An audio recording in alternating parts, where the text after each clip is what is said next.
পাশে মানুষের সাথে আমরা আছি এই বাংলাতে।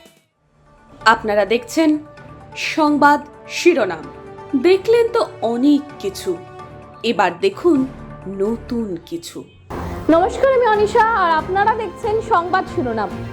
মমতা বন্দ্যোপাধ্যায়ের বার্তার পর এবার ক্ষোভ প্রকাশ করল তমলুকের পরাজিত তৃণমূল প্রার্থী দেবাংশু ভট্টাচার্য। লোকসভা নির্বাচনে রাজ্যে বিপুল পরিমাণে জয়ের পর কালীঘাটের বাড়িতে নবনির্বাচিত সাংসদদের নিয়ে একটি বৈঠক করেন মুখ্যমন্ত্রী মমতা বন্দ্যোপাধ্যায়। এখানে তিনি বলেন দেবাংশুকে আরও সক্রিয় হওয়ার দরকার ছিল। এই কড়া বার্তার পর রবিবার সোশ্যাল মিডিয়ায় দেবাংশুকে বিস্ফোরক পোস্ট করতে দেখা গেল।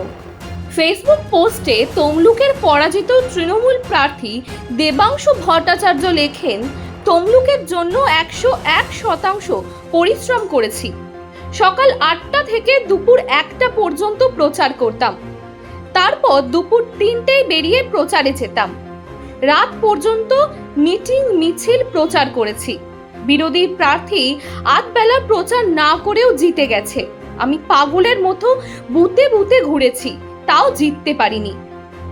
নির্বাচনী ক্ষেত্রে নেমে সাংগঠনিক পরিস্থিতি দেখে চমকে গেছিলাম। মনে হয়েছিল হঠাৎ অগ্নিকুণ্ডে এসে পড়েছি। অনেক অভিজ্ঞতা হয়েছে, 2.5 মাস প্রচুর ভিমরি খেয়েছি। প্রকাশ্যে সবটা লিখতে বা বলতে চাই না। মার্চে ওজন ছিল 83 কেজি, আজ হয়েছে 77 কেজি। আগামী দিনে এই রাজনৈতিক নদীপথ কোন মোহনায় নিয়ে গিয়ে ফেলবে জানি না। শুধু জানি আমার নৌকা খোয়া গেছে, কেবল নিজেকে ভাসিয়ে বাঁচিয়ে রেখেছি। কালীঘাটের বৈঠক থেকে দেবাংশুকে মমতা বলেছিলেন, তোমার বয়সে আমি যাদবপুরে দাঁড়িয়েছিলাম, সকাল 7টা থেকে প্রচারে থাকতাম, বাড়ি বাড়ি যেতাম। তুমি বেলা 12টায় বেরিয়েছো, এমনটাই সূত্রের খবর। মমতা বন্দ্যোপাধ্যায়ের সেই বার্তার প্রেক্ষিতেই এদিন এই পোস্ট দেবাংশু, এমনটাই মত রাজনৈতিক মহলের।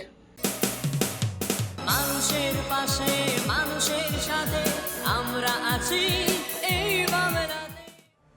আপনারা দেখছেন সংবাদ শিরোনাম। দেখলেন তো অনেক কিছু, এবার দেখুন নতুন কিছু।